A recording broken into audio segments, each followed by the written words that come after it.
My name is Steph Gilhome from SG Connections Gardening and General Home Maintenance, and today I thought I'd talk to you about changing the oil and oil filter in your car.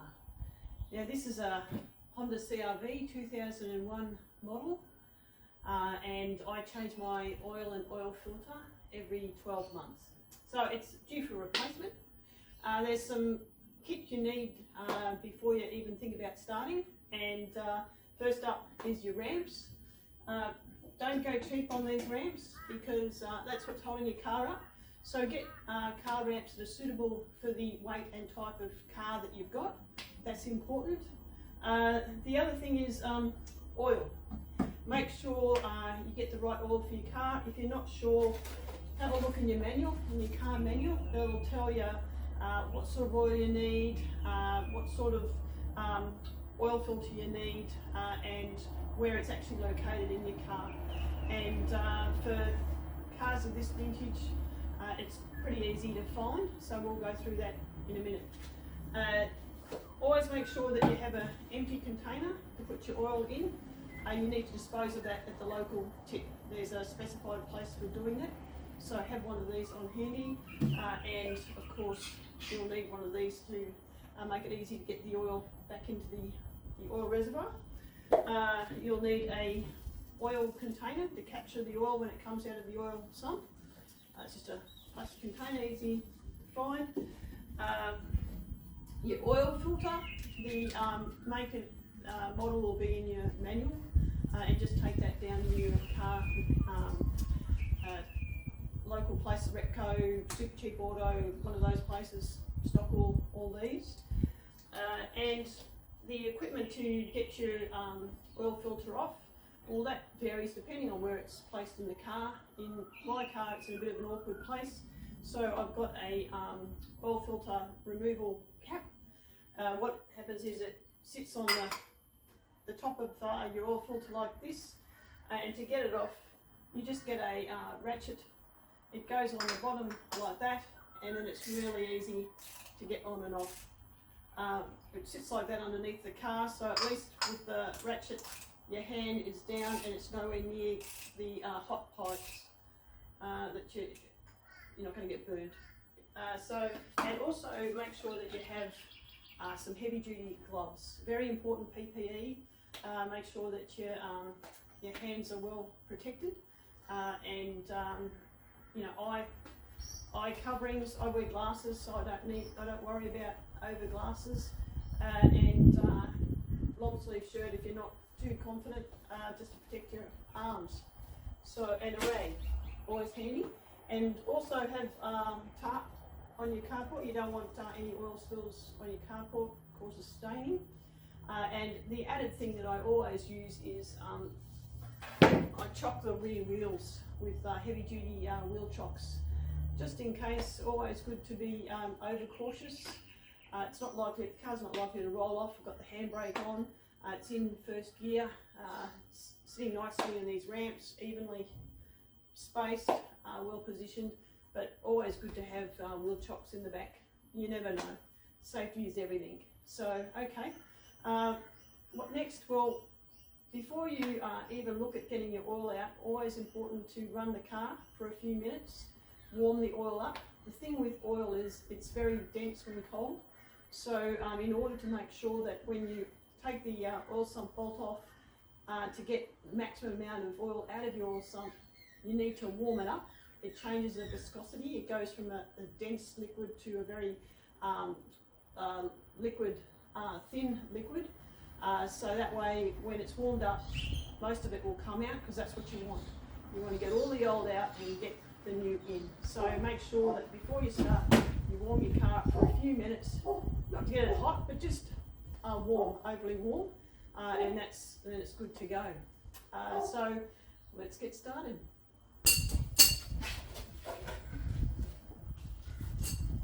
So the first thing you do, grab yourself a spanner.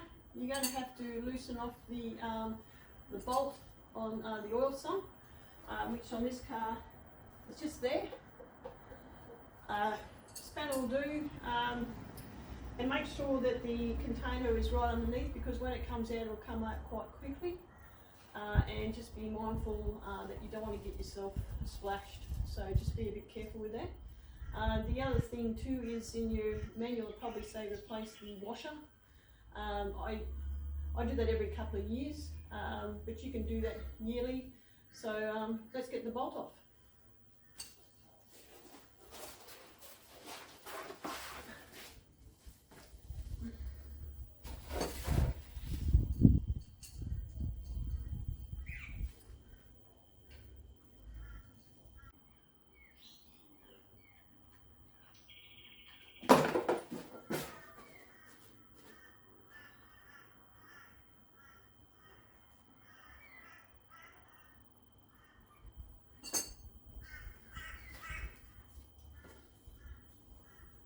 As you can see, I was a little bit out there with my positioning, which is why you have the tarp on the ground.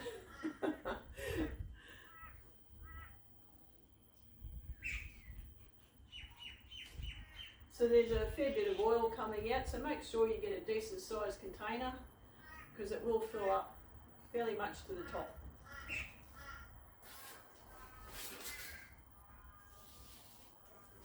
You may have to shift the container as the pressure of the oil comes out.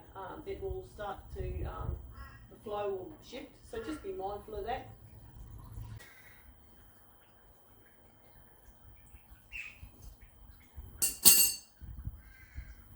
Now, the direction that you take to get bolts on and off, there's a rule of thumb, easy to remember. Lefty loosey, righty tighty. That's how you get you loosen bolts and tighten them up.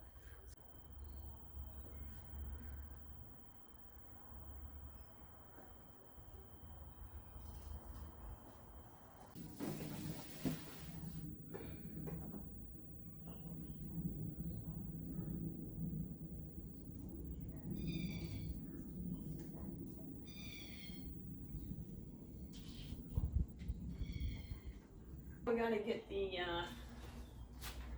fuel filter off. So tried to show you underneath the car, it's a little bit tight.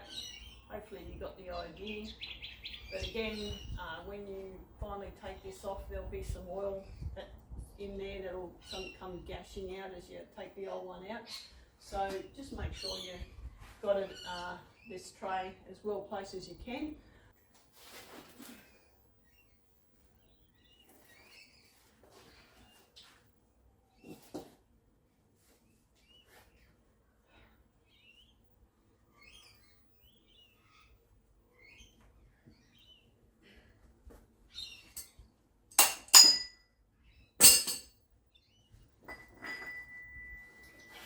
So that's the old one.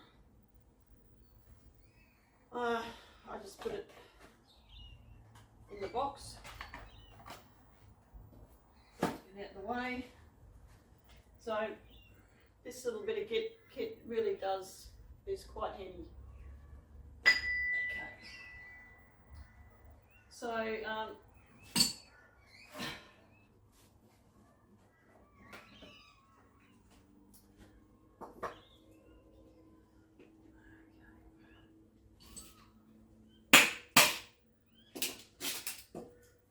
just knock it off. Put it in the rubbish.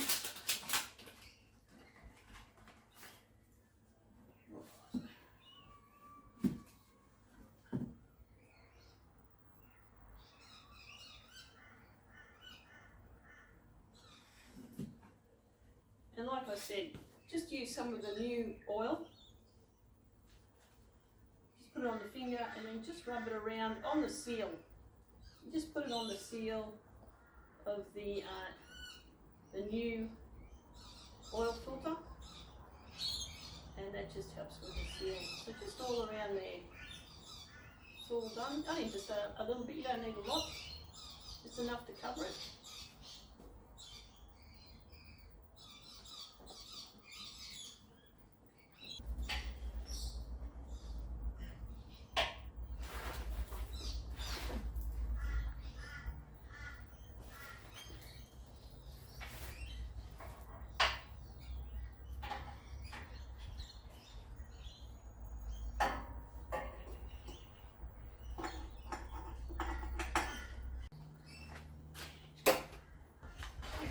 so now we've removed all the old oil from the car, we've replaced the oil filter.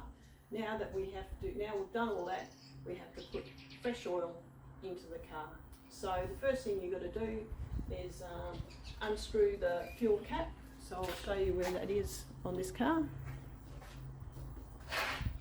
So that's the fuel cap just there. So you just unscrew that.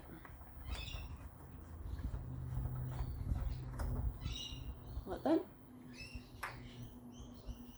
You get one of these and put it straight into filter, put it straight in there, makes it nice and easy to put your new fuel in and minimises leakage, spillage. So let's go.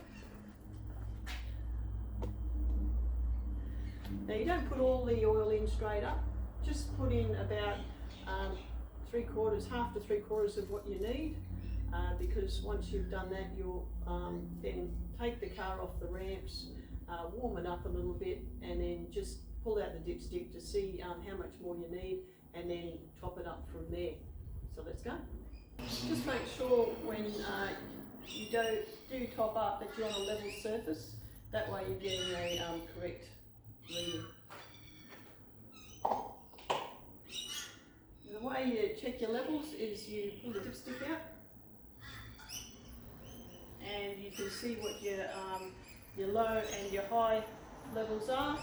I've got a fair way to go, so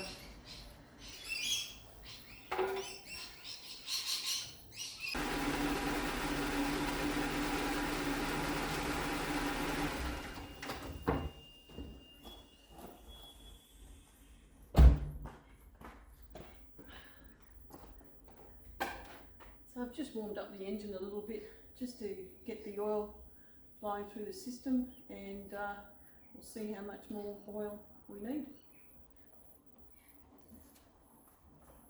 Just take the fuel cap off.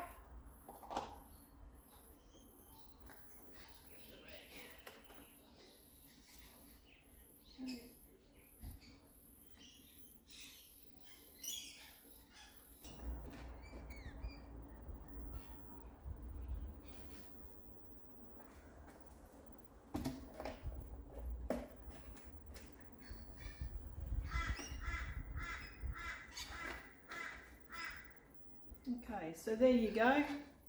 If you can see this, it's at the just underneath that top notch there. That means it's full. So I don't want to go any more than that. So I'm happy with that. I'll just double check. I'll just put it back in again and just confirm the reading.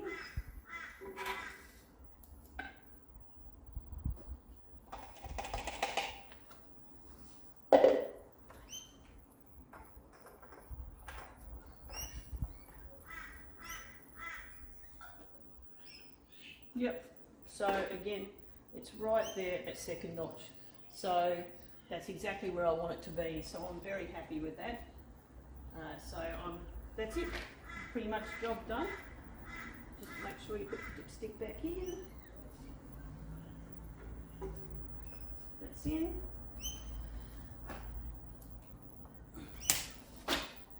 Make sure you screw the cap back on. And that you're done. You've just changed the oil in the oil filter. It's not hard.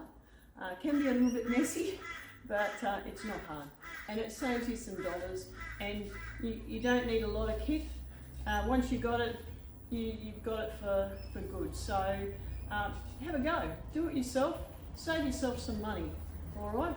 Happy travels. This is Steph Gilhome from SG Connections. See you again. Bye.